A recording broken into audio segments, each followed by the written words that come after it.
Okay. Okay, when the Gemara Kesubos daf Kuf Beis Amid Aleph. 102, eh? In middle of the page, which says Amid Ava Katanoi. Okay, now the Gemara is going back to a din which was mentioned at the beginning of the Gemara.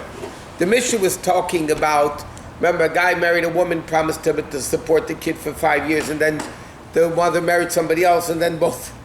Anyway, that whole thing. But the Gemara said like this. There's an argument between Rabbi Yosef and Shlokish. This is how the Gemara started, and this is what the Gemara is getting into now. A guy says to his friend, I owe you $100.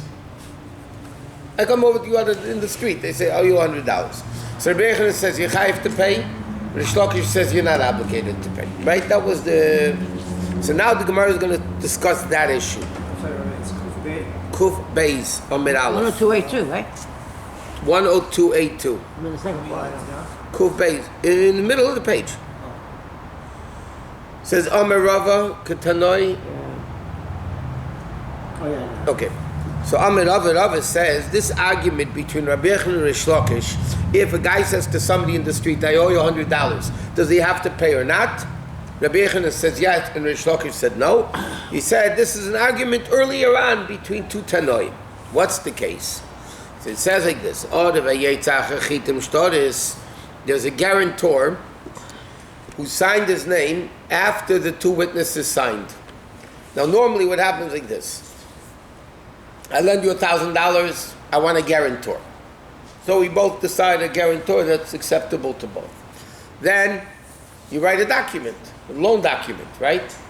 Now, normally, in the document, before the witnesses sign, you write the name of the guarantor. Because what happens if the guy can't pay? So then the guarantor has to pay, right? The guarantor has to pay. What happens, the Gemara says like this: you wrote the document, signed the witnesses, and then you wrote that the guarantor is responsible for the loan. He's guaranteeing the loan. So it says, the guarantor whose name in the document is after the signature of the witnesses gave him in a chasim and a chayrim can only collect from the unsold properties. Okay? Why? Now, normally a shtar is collectible even to field sold. Right? But that's only if it's before the witnesses. After the witnesses, you can write whatever you want. I mean, basically, you know. And over here, that doesn't make a commotion. Witnesses make a noise that people buying a field should know to be careful. So the story, the Gemara says that the Tanakama holds, gave him in a chasim and a chayrin. It could only be given from unsold properties. Okay? Now, obviously, he could collect though, because the fact that he gave over the document in front of two witnesses and the guarantor's name was there, so obviously he admits that he's responsible. Okay? And then the Gemara says, Maisa Balafnei Rabbi Yishmael, a story came before Rabbi Yishmael, such an incident, and he said, gave him in a chasim and a chayrim. Like we just said, you collect from the unsold properties, right? So, Amalei Bananas, so Bananas turned to Rabbi Yishmael and said, Eino gaiva, loy min a chasim and a chayrim, v'loy min a chasim and shabadim. Bananas said to Rabbi Yishmael, you know what? In reality, he can't collect from either of them. From the guarantor's property, right? The guy has to come to the guarantor to collect his property. So the Gemara said, Rabbi Lazar said, the lender can only collect from the guarantor's tangible property, not from fields he sold. Come to a banana and said to Rabbi Shmuel, what are you talking about? The guy can't collect at all. Not for nobody. Okay? Amalei, so Rabbi Shmuel said to Bananas, Lama, why? Why can't he at least collect from the chasim b'nei chayrim? Why can't he collect from at least the unsold properties? Amalei, he said like this, because here's a different concept. He says like this: a creditor was strangling his debtor in the street. He got angry and he owed him money, yep? And his fellow, a third person, found him and says, you know what? Hanachle, leave him alone. Vani ete lach, I'll give you the money. Okay? Meaning like this. Reuven lent Shimon money. Shimon's not paying. So Reuven meets Shimon in the street and he strangles him. Welcome to today's world. He strangles him.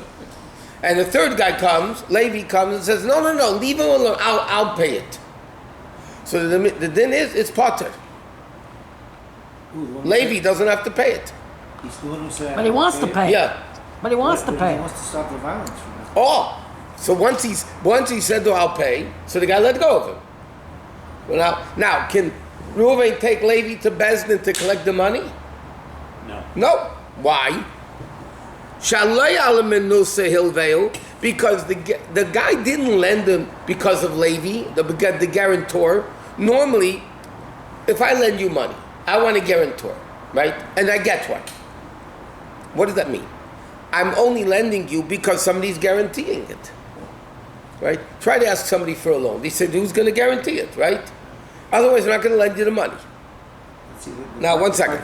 So therefore, when Reuven lent Shimon the money, and then he's strangling him in the street, and Levi says, okay, I'll be the guarantor, he's not a guarantor because Reuven never meant the loan because of the guarantor. Levi is just a nice guy. He doesn't want him strangled, so he says, okay, I'll pay. But he never meant it. And not only that, more than that, the Gemara says. He didn't lend the money because of Levi. Because he wasn't even around when they lent the money. So Levi's One not second. paying? Shlei al menaseh ilvel. He didn't lend because of the guarantor's trust.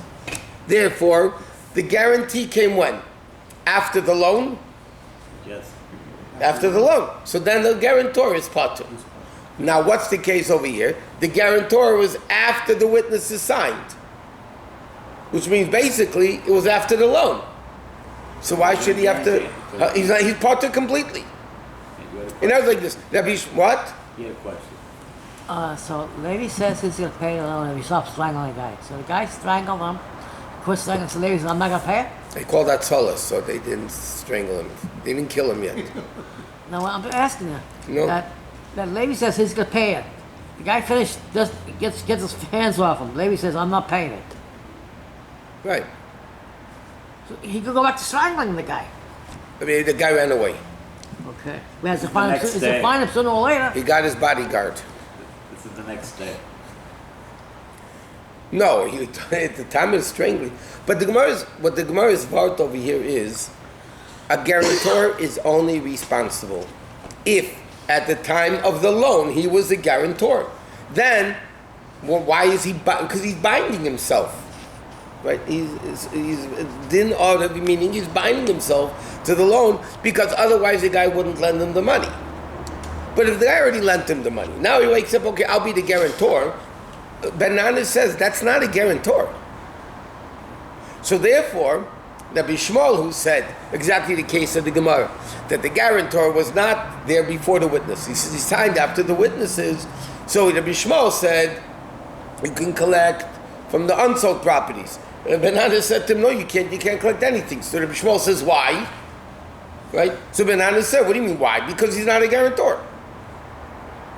Now, Rabbi Shmuel though holds, he is a guarantor. The guy who, Levi. Levi, the guarantor.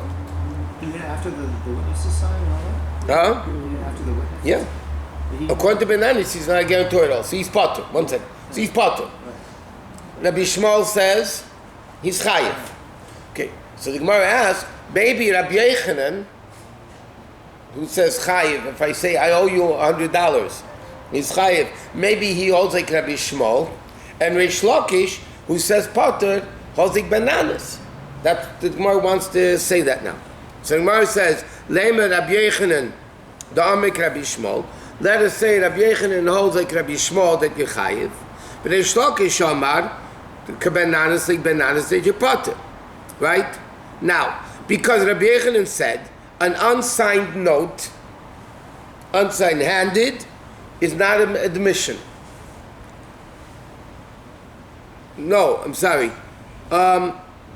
Is an admission. That's why he says chayiv. According to Rabbi Yochanan, it's a demission. So therefore he's chayiv. Reish Lakish says it's not an admission. So therefore he's potter.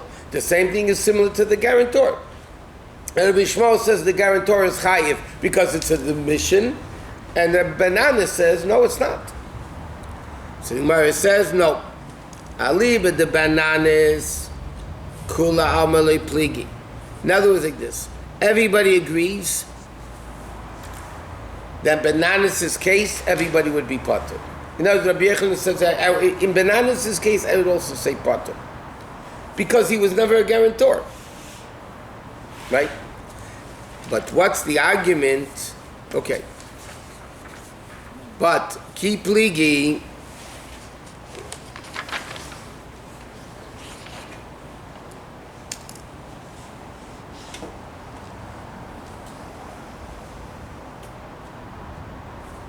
no, the Gemara is saying like this. No. The Gemara says like this. Rabbi Yochanan for sure cannot hold like bananas. That's a given. Because bananas says potter. Even by a guy admitting he's a guarantor, he's binding himself, right? So Rabbi Yochanan for sure can't hold like bananas. But the Reish Lakish could hold like bananas. I mean, Reish Lakish could hold not only like bananas, he could even hold like Rabbi Shmuel, who said over there, the guy is a guarantor. Why? He says like this. Ki pligi, when do they argue? Ali with Rabbi Shmuel.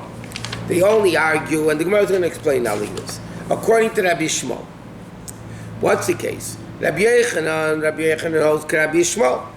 Rabbi Yochanan, in the case of the guarantor, what does Rabbi Shmuel say? Even though it was after the signature of the witnesses, he's a guarantor. He has to pay. So that's a given. The Reish Lakish says no. Rabbi Shmuel can hold like me also. Even though Rabbi Shmuel says the guarantor has to pay, but in my case, when the guy says I owe you $100, he doesn't have to pay. Why? When does Rabbi Shmuel say the din that he has to pay the shayach leishibud deraisa? Because normally, okay, a guarantor is biblically obligated to pay. And that is like this. According to Torah law, a guarantor has to pay. Correct? By the way, just for understanding, there's two types of guarantor. There's a regular order, and then there's order kabul, like we do with chametz by Pesach with the goy. What does order, regular order mean like this? You owe him $1,000, I guarantee the loan. Okay? So first, you who's collecting the loan goes to him. You don't go straight to me. You go to him first, because he's the one that owes you the money. If he has nothing, then you come to me. You're the guarantor? I'm the guarantor. He owes him money, right? So then he wants to collect. So what does he do? He can't come straight to me, right? Order means he guarantees. What's a guarantee? You don't have the money, then he comes to me. That's what the Gemara is talking about, by the way. But it's a biblical obligation. I commit myself as the guarantor to pay the debt, which is a biblical obligation. Now, there's something called order of kabbalah. The Gemara is not talking about. Order of kabbalah means he goes straight to me. He doesn't have anything to do with this guy anymore. He doesn't owe you the money anymore. I do. That's a much more powerful guarantor. That's what we do with the guy Pesach. Yeah. At what point does And as an order of kabbalah basically means if he owes him money and I become an order of kabbalah, he's out of the picture. A regular order means you go to him. He has to pay you. He doesn't have, you come to me. How can you be stronger than him? I should go to him first, just borrow from him. How can you be stronger? I took over from him. That's the definition of kabbalah. Order of kabbalah means I took over the debt. But doesn't it matter at what point you become the guarantor? It has to be at the time of the loan. It has to be the time. Sure. But that's what they're discussing here. Yeah. Before, right? Yeah. But that's why the Shulchan says like this. Why does Rabbi Shmuel say in the case of the guarantor he has to pay? Because Over there you have a biblical obligation called a guarantor. So therefore, because over there shaykh the rice avol hocham, but over here, when you're dealing with a debtor, there's no biblical bond based on verbal commitment of an unsigned note. Meaning like this, guarantors are biblically bound. Correct? I owe you money, unless if there's a signed note, according to the way the Gemara is learning now, there is no obligation. So in other words, you have to sign as a guarantor? You have to sign as a guarantor? Yeah. You have to have a signature. Right.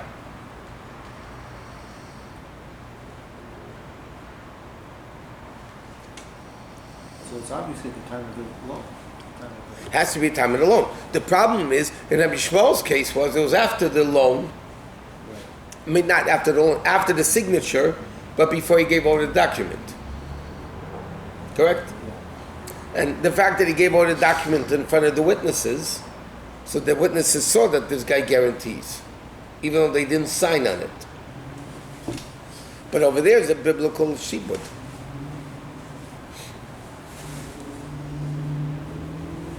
There's a machlekes at the end of Bava Basra. Very famous argument. Mamish all the way at the end of Bava Basra. It's called Shibud Deraisa, Shibud Derabanan. Now, let me explain the din, and then we'll see what the Gemara means by that.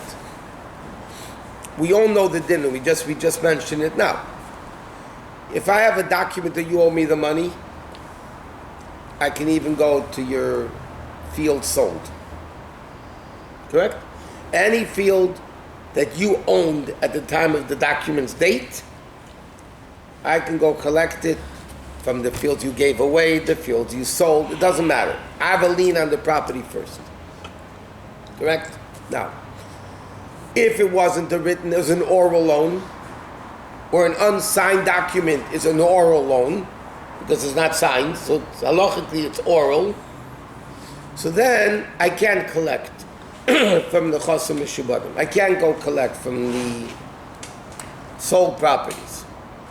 Okay, now, yes? It's clear. If there's a document, I can collect from the buyers. No document, oral loan, I cannot go collect from the buyers. Okay. So one opinion in the Gemara says like this. There's a pasuk in Tilim that says, Eved lova in Tilim. He says, Eved lova li'ish malva. The borrower is an Eved, the slave of the lender. Okay. So one opinion over there in the Gemara says the following.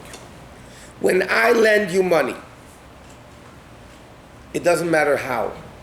I lend you money, you are biblically bound to me, whether it's in writing, not in writing. I lend you money, you are bound to me.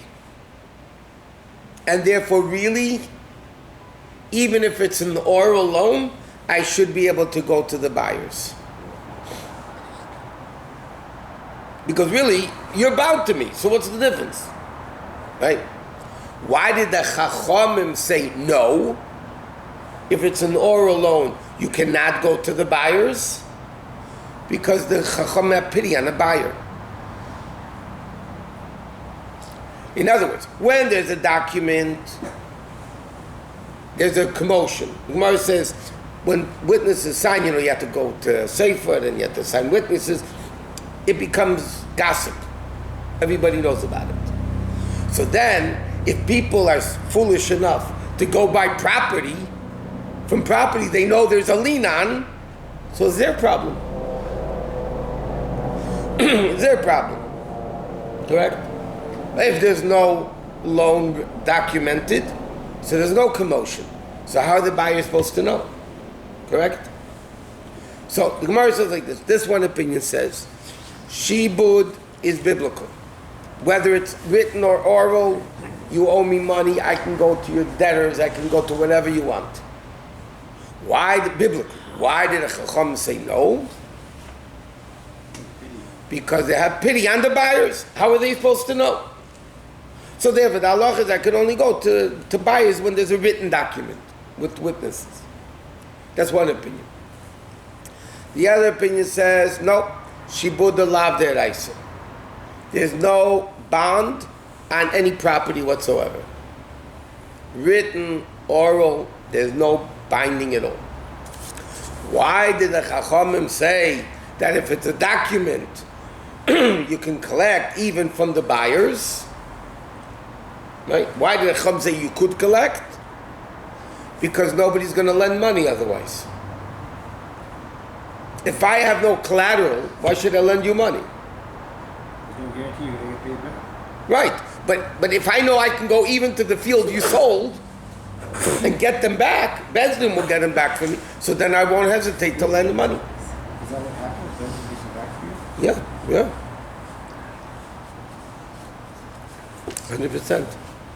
100%. But the Gemara says like this: by an oriv, that's a biblical shibud, because he guarantees on a loan that's existing already. Everybody agrees with that. Therefore, Reish Lakish says, over there I understand what Rabbi Shmuel said, the oriv still has to pay from the tangible items. Right? From the tangible items. But over here in my case, Reish Lakish says, a guy commits himself to a debt, there's no shibud minatayr, it's an oral loan, who cares? There's nothing doing there. Okay, so that's what he says. Now the Gemara says like this. Gufa, the Gemara is going back to what we learned earlier in the Gemara. Remember we learned in the Gemara, also in this, after this Mishnah, the Gemara was talking, the father of the bride says to the groom's father, how much are you giving? You know, for your son. How much are you giving for your daughter? You know, that's the whole thing. Okay? So he says like this. We learned before in the Gemara, Amar Rav Gidl, Amar Rav Gidl said, name of Rav, if once a guy says, Kama atonesin lebenacha, how much are you giving in the shidduch, you know, for your son? Kach v'kach, he says, X amount. And then he says, Kama atonesin lebitecha, how much are you giving for your daughter? Kach v'kach. Okay? Now, on the v'kitshu, and then the boy and the girl did an act of kedushin. Kanu, they bound themselves to the amount that each parent guaranteed. This is acceptable. And the Gemara says, these are things acquired through speech. Meaning like this. If I say to you, okay, let's say our kids are going out, right? And I say to you, okay, how much are you giving? $100,000. How much are you giving? $100,000. Yeah? And then I say, you know what? Forget it, man. I'm not binding myself anything. He could change his mind. They didn't make a kinyan. They didn't make a paper. Like, I said, I'm going to give you $100. They changed my mind. Tough, call me a bad guy. But you can't obligate me. So there's no wedding then? Huh? There's no wedding. So there's no wedding. They'll elope to Vegas. How old? But there was One no second. Vegas in those days. So normally, if I say I'm going to give you $100, is that binding? No. Only by tzedakah and by hagdish. If I say amirasa l'dveya, if I say I'm giving $100 to the Beis Hamikdash, then I'm liable because it's like giving it over and he can't. And the same thing is said by tzedakah. If you make a verbal pledge, halachically you have to give it. Okay, that's separate. But if I just come to you and say, you know what, I'm giving you $100. So, I change my mind. Here what happened like this. There was a verbal agreement. How much are you giving? How much are you giving? And then they went and did an act of kedushin. The kinyan of kedushin binds them for their financial obligation. There was no kinyan on what they bound themselves to. These are things you can acquire with speech. You can acquire it with speech. But you can also move yourself out of it. Huh? No, you can't. You can't move yourself out of it? If they did kedushin, you can't do it. What's the kedushin? You can't. What if it's before Kedushin? Huh? It's before Kedushin. Yeah, then you could back out of it, we said.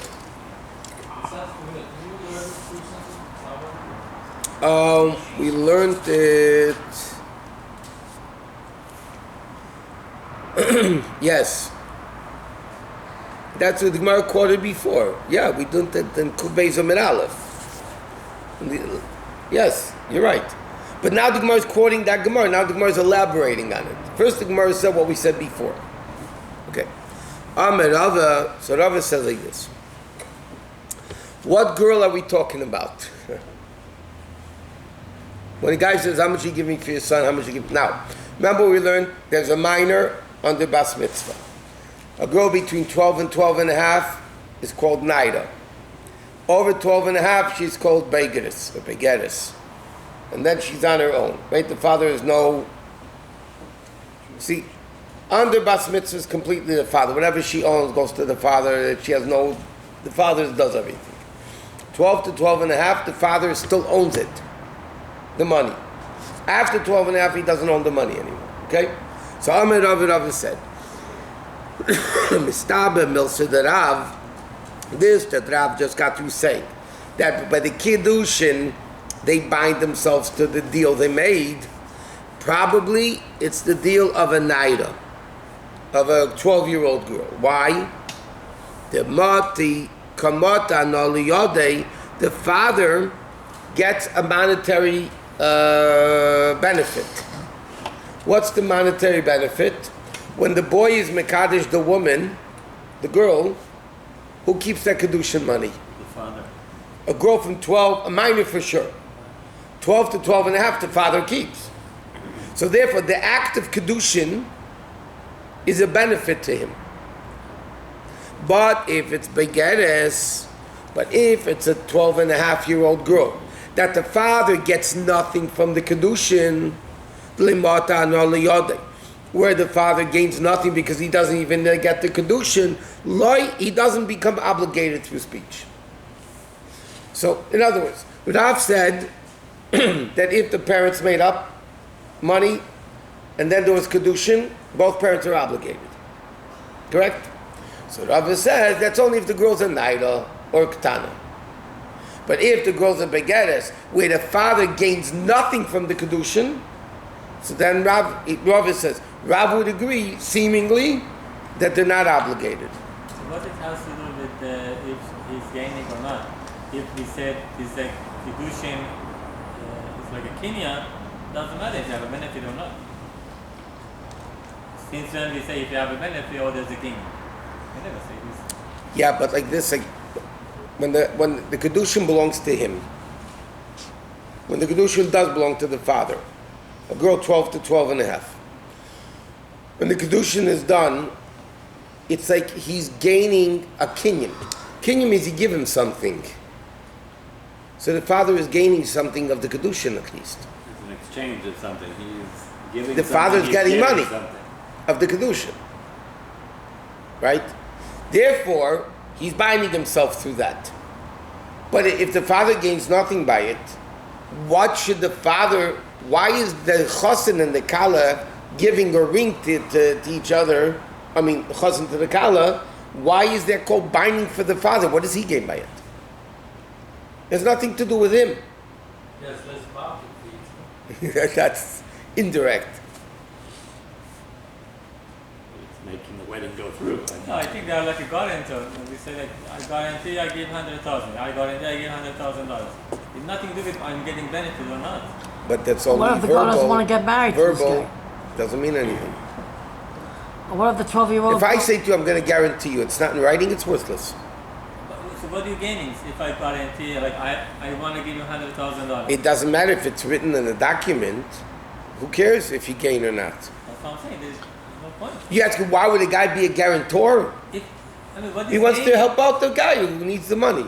Well, he's not gaining anything. So what? So that's what I'm saying. If anything, he's knowing with Jews, they'll end up losing. They'll end up paying the debt. Yeah, he's going to lose it. So Right. what, is this what happens if it is this, an error because he's going to Because gain? it's written. I don't understand. Maybe I'm confused. Okay, if I write on a piece of paper, I am giving you a gift of $1,000, and 2 witnesses sign, can I back out of that gift? Sign? Two witnesses sign that I am giving you a gift of $1,000. Can I back out? Before giving? No, I give you the paper. Before giving the gift. But I gave you the paper. I don't think so. Can you back out? You can't, because you signed. Oh, but if I didn't sign, I said I'm going to give you $1,000. Yeah, there is Can no I back binding- out? No binding. Okay.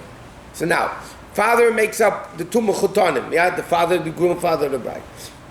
He say, okay, I'm giving $1,000. You're giving $1,000. Correct? Now, what is that? What binds that? Kiddushin. Oh, so Gemara says the act of kedushin, the kinyan of kedushin binds both parents. So Rav says, logically, even the Gemara is going to change it in a second, but logically, Rav's din should only be when the father is going to gain something out of this kedushin.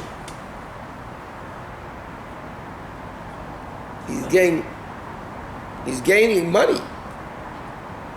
The Gemara is going to change it in a second, but this is what the Gemara is saying now. Rava says, logically, Rav only says this din when a girl that the father gets the money of the kedushin. Then there was an exchange that the father gains, so therefore it's good. But if there was a begeres, the girl is 12 and a half, the father does not get the money of kedushin, so why should the kinyan that the boy and the girl did be valid for him? It's just a promise of, I'm going to give you $1,000. What if the girl... But he continues, Vo alikim, I swear though, that Rav said even by a begeres. Even though logically Rav's din should only be by a naira, not by a begeres, but he said, but I swear, Rav said it even by a begeres. Well, what type of anah is there? The anah that they're getting married. That's what he says. But he says like this. Because if you don't say that, what does the boy's father gain? Think about it. The boy gives the girl a ring. Yeah. So by a night, at least the father gets the girl's money. What does the father of the boy gain from this kinyan? Nothing. Grandkids. So why should he be bound? Think about it. The father of the boy who commits $1,000, and then they make this kinyan, what does he get? A daughter-in-law, yeah. He gets grandkids. So he says, so what does he gain by it? There has to be some gain to him to have a kinyan.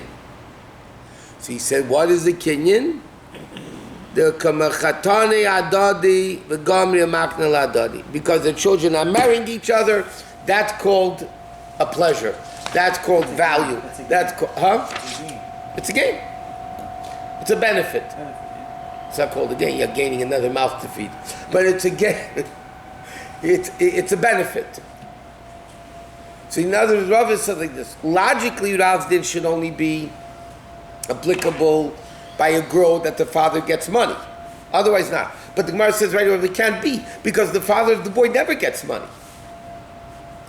Therefore, Rav says it must be that Rav said the din even by a begeres. The girl's not getting anything. The girl's father's not getting anything, but neither is the boy's father. What are they getting though? Rav explains that they're marrying each other.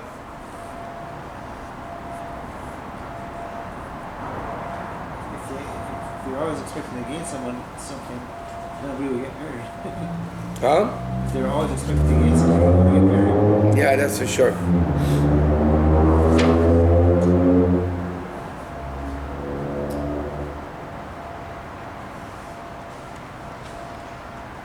Okay, so now the Gemara says, Amali Ravina Ravashi. Okay, so Ravina asks a question to Ravashi about Rav's rule. Dvarim alalu. These verbal agreements between both sides, yeah, I'll give 1,000, you'll give 1,000. Nitan likosiv, can it be put into writing? Or lay nitna likosiv, can it not be put into writing? Couldn't the Bezdin write it up? Question if they can write it up? Well, basically the question is really deeper. If they do write it, can he collect from Mishubadim? From the sold estates? Now, what the Gemara's question is really like this. Is this powerful enough to collect from the sold properties, the Meshubadim, or is it not strong enough to collect from the Shubadim? Correct? So therefore, what's the bottom line? Can we write it in a document or not? If it's not collectible from the sold fields, then you're not going to be able to write it. Because if you write it, the guy will go Shalikadin and go collect the money from the sold fields. You can't do that. So that was his question. Are you allowed to write it or not? What's in essence his question? Can this deal that both parents made, even after the Kedusha was done, so now they're bound? Yeah? Basically the question is, can they go to the sold field and collect it or not? That was his question. Can you write it or can you not write it? If you can collect from Mishubadim, you can write it. If you can't collect from Mishubadim, you can't write it. So that's what he asked. So it looks like there is a difference between the regular guarantor and this kind of act of Kiddushin, right? Yes. From the Gemara question, it looks like they are not the same. Correct. Let me ask you a question. What kinyan does the guarantor make?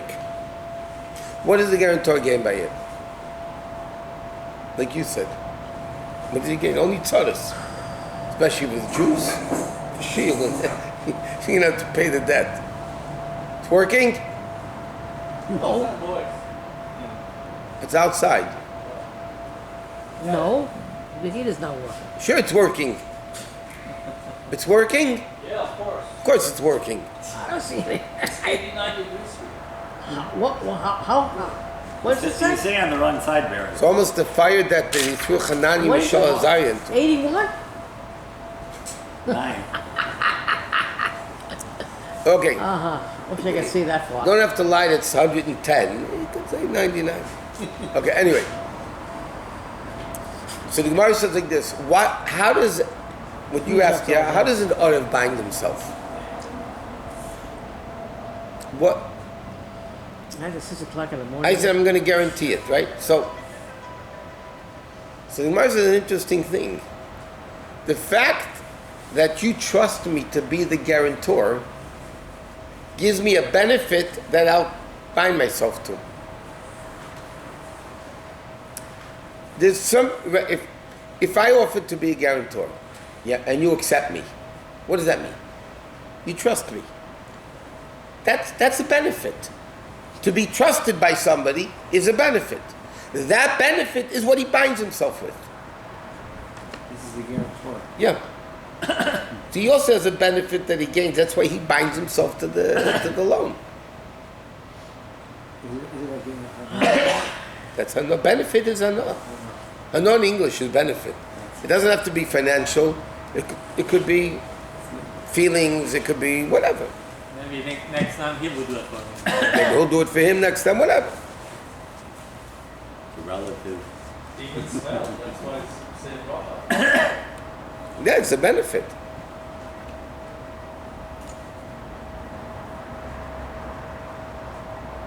But the guarantor has. But by the way, you don't make an after bracha and smell.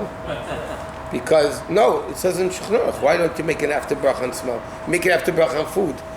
So why by smell you only make a bracha before, not after?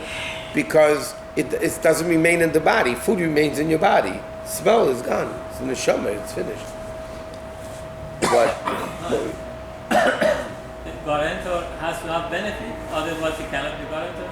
If he That's doesn't what- lishma. but that's again benefit. I mean, He's doing a mitzvah, Like you said, number in one. general. He's doing a mitzvah, and also he's being trusted. That's a benefit. That's if he's not signed. If he signs it, then he signs. I mean, yeah, it's I mean, it may But not in be general, a like you big said, benefit. anybody wants to be guarantor, he's going to restore it. Like you're saying. You know what? Has he going to have a problem? Yeah, for sure. By Jews, for sure. Yeah. So it's not, that's what compared to that is nothing. But at the No, time, I know. My At- question is why we have to say that guarantor has to have benefit. because What is missing? otherwise, What is missing? what is he? I don't understand this part. Okay, the whole concept of kinyan is like a handkerchief, right? I give you a handkerchief, you give me the object. I give you something, you give me something. Okay? Yes. Kinyan is I give you, you give me. How do you acquire something? I give you, you give me. Correct? Now, what is the art of giving that he's binding himself to this loan? So if he writes it, tough luck, it's written, that's it. If he picks up a pen, a handkerchief, okay, he makes a kinyan, so he's binding himself. That you could do whatever you want. But if there's no kinyan, how is he binding himself? What kinyan is he giving or getting? He's not getting the money. And the answer is, the benefit that he's trusted is what allows him to give. You know, by Kedusha we learned in the Gemara, normally a man has to give a woman the ring, right? But what happens if the woman gives it to him? No good. Correct? But the Gemara says, Misha Chashuva, very prominent lady, gives him, and he feels a benefit that this Chashuva person, lady, gave it to me. So then it is Kedusha, because he's giving something. The benefit, no, I'm saying it's reverse. If the guy's an Adam Chashuv, the man is a very prominent person. Now, when you give something to a prominent person and he accepts it, you feel good? Yeah? Prominent person, you know, a holy tzaddik, he gives something to a gift and he accepts it. You feel good. So then it's like the man, so therefore, if the woman gives the Kedushin to a Chashuv man and he accepts it, he gave her benefit. That he accepted the gift. So it's like he gave her benefit. And then the Kedusha will be valid. Now I'm saying normally a woman gives Kedusha, it's worthless. Correct? But in a case, sometimes the Gemara says if she's a very prominent Choshevet person, he is a very prominent person, and when she gives it to him and he accepts it, she feels good from the fact that he accepted it. So in essence, he's giving her something. That could be worth a pruta, yeah. Even though it's not tangible. Correct. Benefit is tangible. Well, It's not negotiable. no, there's an argument in the Gemara, Teva Sana is mammon or not. Teva Sana means I have to give it to you, but I can give it to the person of my choice. For instance, you have to do Pinyan Aben, a Pchor. You have to give birth, that's a classic example. A guy gives birth to a firstborn animal. I mean, not the guy. His flock gives birth to a firstborn animal. Yeah? Now you have to give it to the Kohen. Correct? Now the Torah says, I have the choice to give it to the Kohen who I want. If you're a Kohen, you're a Kohen, you're a Kohen. I don't like you two and I like him, so I can give it to him. Right? Now, what happens if I would give it to him, not to you? And you come to me and take it away from me. And say, listen, you have to give it to a Kohen, I'm a Kohen. You keep it. So you keep it. The only question is, do you have to pay me? I mean, it's not the proper thing to do. A Kohen shouldn't be doing that. The question is, the fact that I have the choice to give it to you or to him, is that worth money? Or not, that you would have to give me the money that you took away the benefit that I had by giving it to him. I could have given it to him. Can we say another proof? Huh? Another proof that you mentioned the other day. If you see somebody's mitzvah, you gotta pay taxes. That's another thing. If you steal somebody's mitzvah, but that's more tangible than just benefit. How's it tangible? You took away the reward of a mitzvah. It's a mamish reward. The reward isn't tangible. Huh? The reward you get for it. I mean, But now you evaluate the damages. It's tangible the reward you get. yeah. The Gemara puts a value on it. No, you have to pay.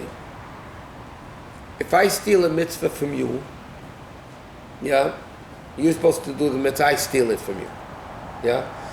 You could take me to Bezdin, I remember exactly, to the Dav, or whatever, a certain amount of gold, the Chachamim said, you have to pay for stealing a mitzvah. I think it was a lot too. Later the Dav, I 400 think it's something. like a liter of gold, whatever. Remember offhand exactly. But that's an argument. Tevis knows money. But everybody says you steal a mitzvah, you have to pay. Like pidyon is not a stealing also. If the coin comes, take it from you. So you have a choice to give to any coin you Correct. want. So this is also a Same stealing. thing. Yeah.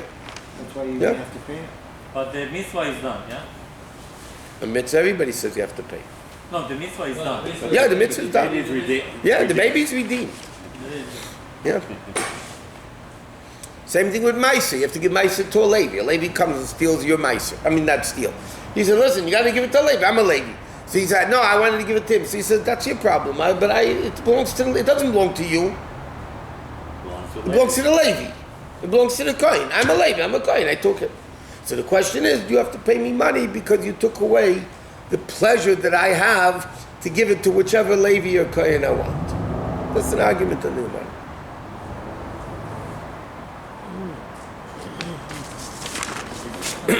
Huh? Very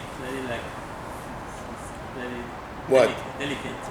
It's delicate, but the Chum put a price on it.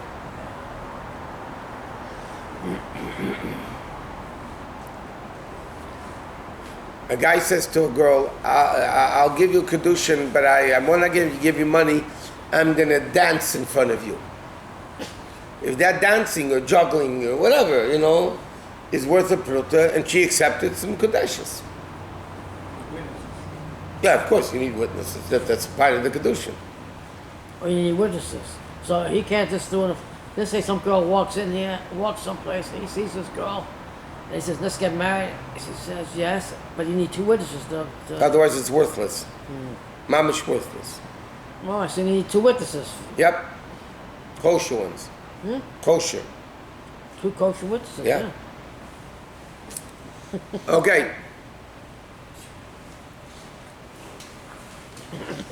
Okay, so he said, "Leinit likasif." So again, the Gemara's question was, can the two mechutanim that committed $1,000 each, can you write it? Meaning, can they collect from a shubadim or not? So he answered him, no.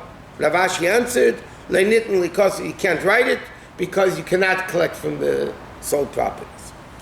So now the Gemara asks, Eisei Ravina asks Rav Ashi a question from our Mishnah. Remember we said that how did the smart husbands get out of this double payment of the $5 for the girls?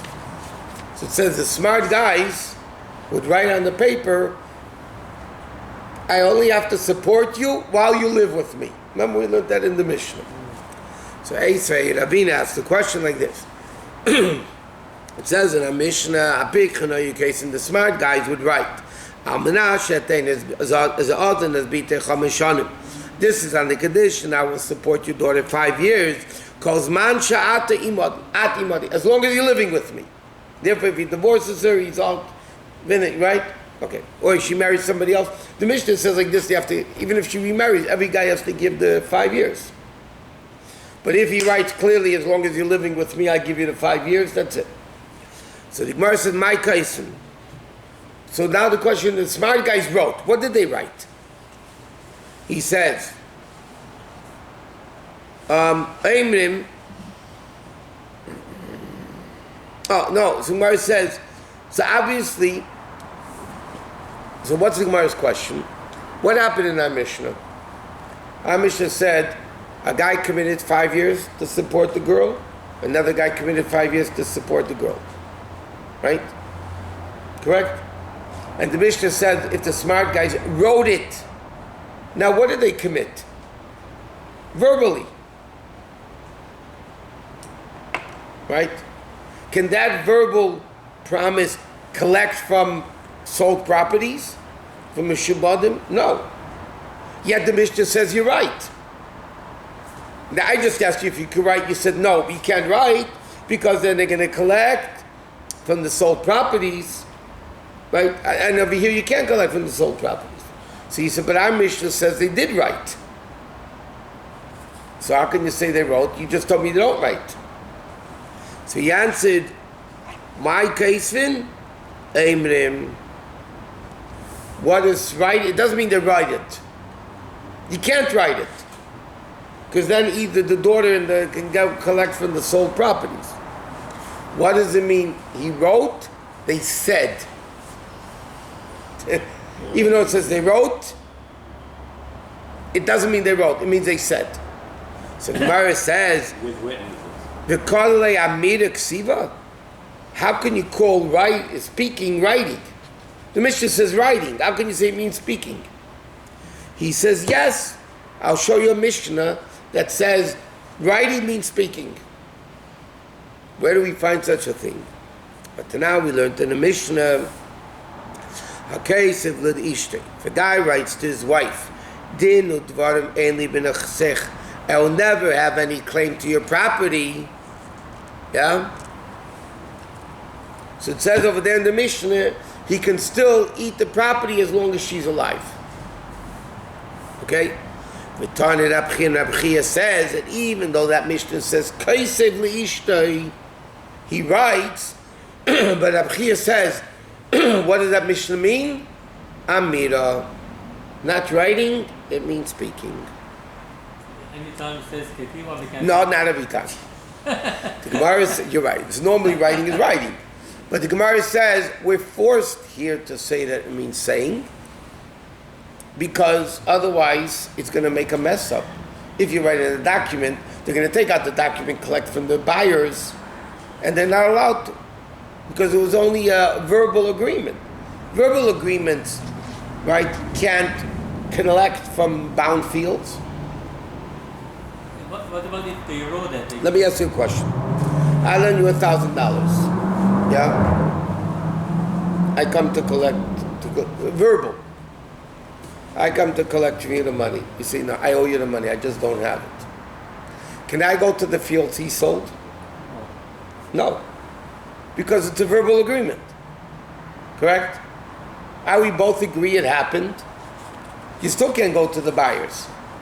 Correct? Now, if I wrote it, then I could go to the buyers. Now, the verbal agreement between both parents, going back to our case, father of the groom, father of the bride said, okay, we're giving $1,000 each. So the question was, can you write it or not? Because it's only a verbal agreement. So he said, you can't write it. Because that's going to make it a written agreement that you can go to the buyers. But they can go to the buyers, so therefore you can't write it. Right? So he says, why by the case of our mission, the smart guys would write. You could collect five, even though it's only a verbal agreement. So Gemara says it doesn't mean writing. We can't say it means writing.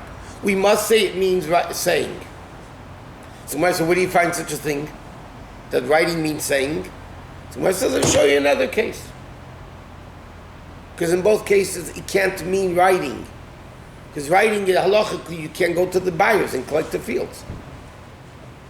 You can't. So why the children cannot go collect from the Meshubadim? What children? And the Ksuba? No, it says I want to support them for 5 years. If you imagine if you write, I'm going to, for 5 years, as long as you are with me. So if he is a smart and he writes it, why they can? Because the Gemara said, why? Because the original agreement. Oh, you mean in that case of our Mishnah? Yes, why they can go collect. That's the whole point of writing. No. So then allow you to go collect from the Shubadim. No? That's No. the reason. No. Huh? The Gemara says it can't be. I know why can, but why not? Because he can't go collect from a Shabbatim. It's not a document signed with witnesses. Imagine they sign with the right. If they cite with witnesses, They can. then they could. They can. Yeah. If we talk about the case that anybody, if somebody writes anything, they can go to Meshubadim. Yeah. The witness. If they sign with, yeah. Let me ask you a question. Even if I promise you a gift, I'm going to give you $1,000, and I sign it with witnesses. Yes? Is that a debt? Sign with the witness? No, I'm saying I promise you as a gift, $1,000.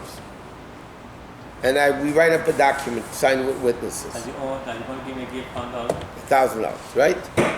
Now, why can you collect it?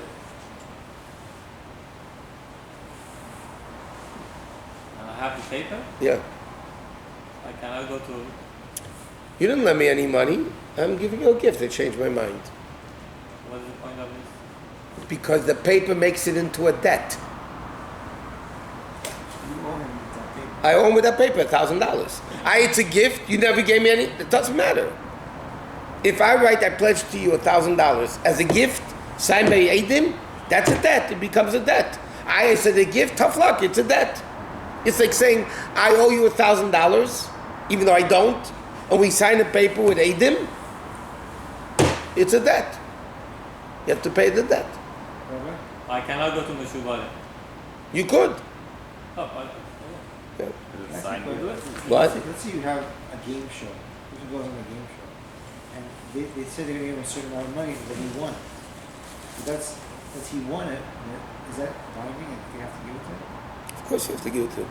All the money That he won? that he won. Why not? Is it just verbal? No, it's a yeah. I mean, it's in front of witnesses. It's a The rules he signs before he's a contestant. that I don't know if they sign whatever they sign, but bottom line is that you can get sued. There's also din and machus din involved. Don't forget the law of the land. On a game show, you have a legal obligation to give it.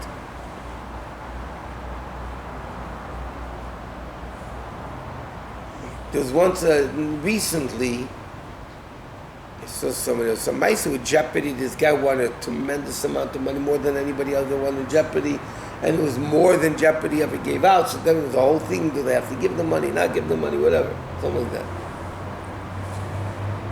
But yeah, game show is. Why not? It's binding. Can he go to the game show buyers, Mishubadim? Probably not. Probably not.